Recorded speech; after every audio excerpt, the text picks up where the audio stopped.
Oi, gente! Hoje eu tô aqui para introduzir o nosso trabalho de análise e visualização de dados sobre o uso de cigarro eletrônico por jovens universitários. Bom, primeiramente, a nossa equipe é composta pelo Eduardo Baraldi, Henrico Baruzzi, Fábio Bopp, Giovanna Bassiches, Guilherme Beckemer, Luísa Alves, eu, Maria Carolina, Mafê Barioni e Thiago Trudale. Em seguida, a gente tem a nossa pergunta central, que foi o questionamento base para o nosso trabalho, e ele é: quais fatores influenciam o uso do cigarro eletrônico entre jovens universitários e como esse hábito pode estar associado a outros comportamentos de risco? Bom, a gente sabe que a gente vive numa era que é quase impossível proteger os jovens à exposição a produtos nocivos à saúde, e dentre eles a gente tem o cigarro eletrônico, que vem se destacando como uma tendência crescente entre os universitários. E ele é principalmente impulsionado por fatores como a acessibilidade, o marketing direcionado e a falsa percepção de menor risco à saúde em comparação ao cigarro tradicional.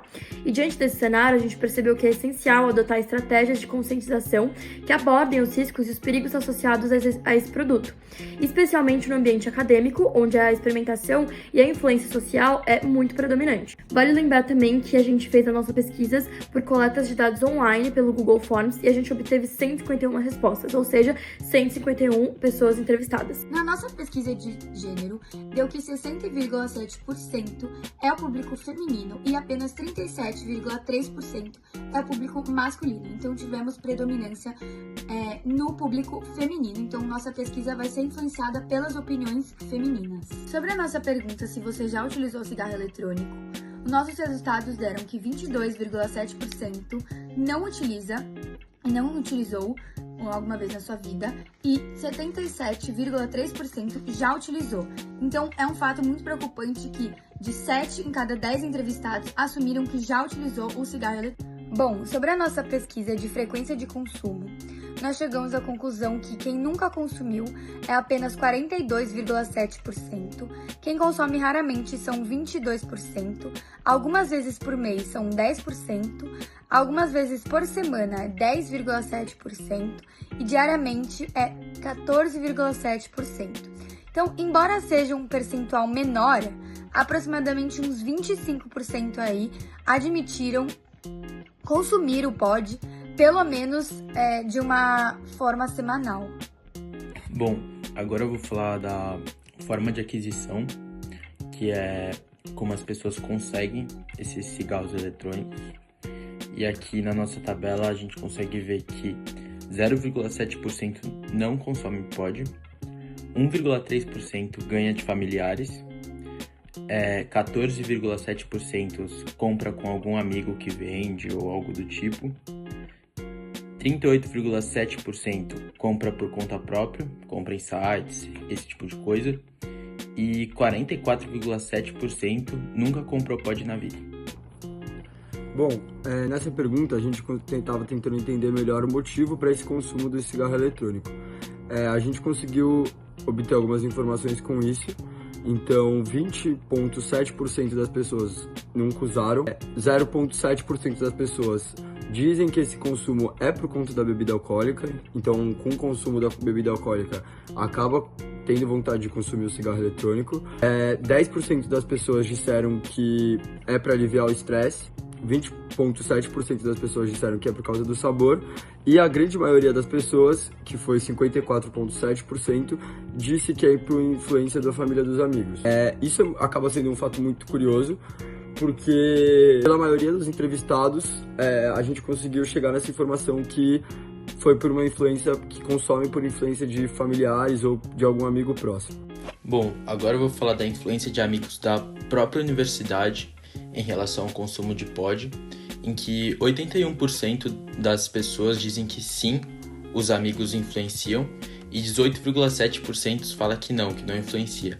Com isso, a gente consegue ver uma predominância que rola, em que os amigos da universidade acabam influenciando no consumo de pod, tendo sempre uma pessoa com pod ali para você poder usar, uma aqui para você usar também.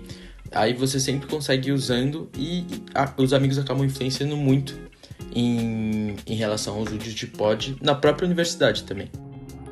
Bom, agora falando um pouquinho das estratégias para tentar diminuir ou para tentar parar com o cigarro eletrônico, a gente fez uma pergunta sobre isso e a gente conseguiu obter algumas informações. Então, 33,3% das pessoas, dos entrevistados, disseram que ia parar de comprar para diminuir esse cigarro, que essa era a principal estratégia que ele estava tentando, só parar de realizar a compra. 29,3% das pessoas disseram que apenas cortou o consumo, então parou de consumir. 14,7% disseram que migrou para o tabaco, então começou a fumar tabaco para tentar parar com esse cigarro eletrônico. 2% disse que usou aquele saquinho de nicotina que você bota aqui na boca. Não chega a ser um chicletinho, aquele Nicorette, é só um saquinho mesmo de nicotina. 2% disse que está usando isso. 1,3% disse que também migrou para o cigarro mesmo, cigarro convencional, e 40,7% disse que nunca usou o cigarro eletrônico. A gente conseguiu achar um fato curioso, porque é um percentual quase de acima de 50% as pessoas que acreditam que o ato de deixar de comprar vai ajudar para esse fim desse consumo, é a principal estratégia para conseguir parar, entendeu? Então, só não realizar mais a compra vai fazer com que você não utilize mais. Essa é a principal estratégia. Bom, agora entrando na questão se o cigarro eletrônico ele faz mal para a saúde do ser humano, a gente teve 97,3% das pessoas que disseram que sim e 2,7% que disseram que não. E disso a gente traz algo positivo, que é o fato das pessoas, mesmo as que usam, as que não usam, mas principalmente as que usam, elas têm em mente que o produto ele faz mal para a saúde do ser humano e que isso é um fato importante porque as pessoas sabem os malefícios do consumo desse produto. Bom, agora entrando na questão dos estudos, a gente teve como pesquisa se o consumo do cigarro eletrônico ele atrapalha nos estudos, e as respostas foram essas aqui. 21,3% disseram que concordam plenamente, 18,7% disseram que concordam parcialmente, 0% disseram que não concorda e nem discorda, 0% também disseram que discorda parcialmente, 30,7% disseram que discordam plenamente e 29,3% disseram que não utilizam o produto. Então a gente não teve um consenso quanto ao prejuízo que o cigarro eletrônico traz para o desempenho acadêmico. Bom, agora falando sobre uma pergunta pertinente com o nosso trabalho, na questão se as pessoas acreditam que o cigarro eletrônico ajuda ou atrapalha na questão da ansiedade. A gente consegue ver, então, através dos gráficos, que 42% responderam que ajuda e 58% falaram que atrapalha. Então a gente consegue concluir que a cada 10 pessoas entrevistadas, 6 dirão que o cigarro eletrônico atrapalha a ansiedade. Bom, ainda na parte da análise estatística, a gente realizou uma enquete onde a gente perguntou pro pessoal se os amigos influenciam no uso do cigarro eletrônico. E 42% das pessoas falaram que não influenciam e 58% falaram que sim. Então a gente pode afirmar que os amigos influenciam sim no consumo do cigarro eletrônico. Bom, agora partindo para a parte dos ambientes e quais deles estimulam o consumo do cigarro eletrônico. A gente realizou uma pesquisa, uma enquete, que diz 16% das pessoas preferem fumar em casa, 43% na faculdade, 58% em bares e o ganhador 96% em festas. Então é praticamente unânime que as festas é o melhor ambiente para consumo do cigarro eletrônico e logo em seguida vem os bares. Bom, agora falando sobre o cruzamento de quente-quente, uns aspectos se o cigarro eletrônico prejudica ou não nos estudos em relação à idade, a gente consegue ver com um gráfico nos estudos que a correlação deles são muito baixa. Então a gente está com um valor de 0,1475, o que significa que é uma relação muito baixa. Embora que tenha sido um gráfico e um estudo positivo, a gente não tem uma justificativa que relaciona esses dois tópicos. Então a gente consegue, portanto, concluir que o cigarro eletrônico atrapalha sim os estudos, mas não leva em conta a idade do indivíduo. Bom, agora introduzindo o cruzamento de quali-quali, a gente tem a hipótese nula e a gente percebeu que a gente não tem associação de frequência do consumo de cigarro eletrônico em relação ao gênero. Já em hipótese alternativa, a gente tem associação de frequência de consumo do cigarro eletrônico em relação ao gênero também. Bom, na análise estatística do cruzamento quali e quali da frequência de uso por gênero, 48,4% do público feminino nunca usou o cigarro eletrônico e 33,9% do público masculino nunca usou. 18,7% do público feminino usa raramente e 28,6% do público masculino usa raramente. 12,1% do público feminino usa diariamente e 16,1% do público masculino usa diariamente. 20,9% do público feminino já usou algumas vezes e 21,4% do público masculino já usou algumas vezes. Então, conforme o valor P deu 53,22%, não podemos, assim, rejeitar a hipótese nula de que existe a associação entre a frequência de uso com o gênero. Então, nesse caso, as frequências de uso independem do gênero do público pesquisado. Agora sobre a análise estatística, o cruzamento quali-quant. Teste F, para variâncias. Temos duas hipóteses. Hipótese nula, onde não há diferenças significativas entre as variâncias das respostas em relação à percepção de que o cigarro eletrônico prejudica os estudos, considerando tanto os usuários quanto os não usuários de cigarros eletrônicos. E a hipótese alternativa. Existe uma diferença significativa entre as variâncias das respostas sobre o impacto dos cigarros eletrônicos nos estudos entre usuários e não usuários.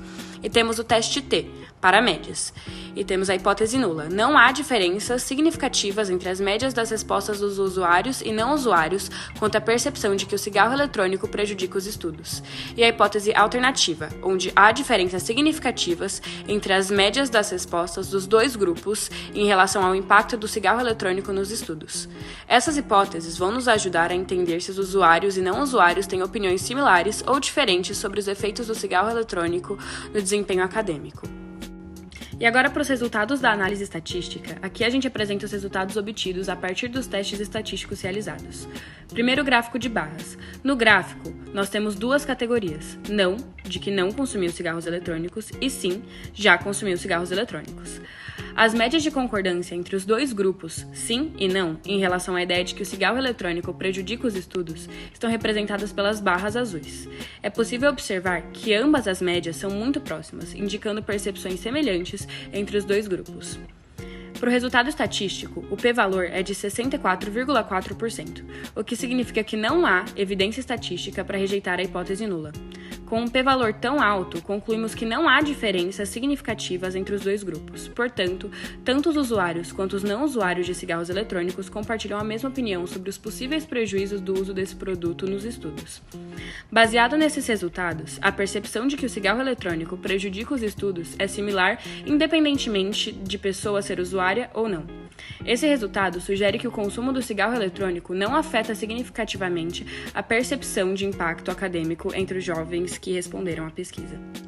Tivemos um predomínio das opiniões femininas que demonstraram um consumo mais rotineiro do produto, sendo conscientes quanto ao malefício para a saúde e não tendo certeza sobre outros malefícios, como nos estudos. As mulheres possuem uma forte influência para o consumo através de amigos, despertando a curiosidade. E ao adquirir o produto de forma própria, sabe que o produto em questão não contribui para amenizar a ansiedade e quando quiserem parar de consumir, acreditam que conseguem realizar de forma autônoma. Não foi possível associar a frequência de consumo em relação ao gênero. Sendo assim, homens e mulheres possuem o mesmo tipo de consumo do produto. Da mesma forma, não foi possível obter uma relação moderada e alta em relação à crença dos prejuízos do consumo para os estudos. Por fim, também não foi possível diferenciar a percepção média de que o cigarro eletrônico prejudica nos estudos entre os usuários e não usuários do produto, sendo ambos crentes de que, de alguma forma, o usuário é prejudicado em sua vida acadêmica ao utilizar o produto. Podemos, assim, concluir que tanto homens quanto mulheres possuem o mesmo comportamento e crença quanto ao uso do produto, sendo influenciados pelos amigos e acreditando que é possível de interromper o consumo por conta própria. Bom, agora para as cenas pós-créditos a gente tem o que deu certo e o que poderia ser ser ajustado. Na parte em que deu certo, a gente conseguiu identificar os principais fatores para a pesquisa, como a influência, o ambiente e o consumo, principalmente, a coleta de dados com um público mais amplo e diversificado, e principalmente a análise dos dados detalhados e alinhados às perguntas feitas na nossa pesquisa. E o que seria ajustado, a gente poderia ter explorado mais de novas variáveis qualitativas com preferências mais específicas e ter melhorado a comunicação de resultados para um público distinto. Muito obrigada pela atenção e até o próximo trabalho.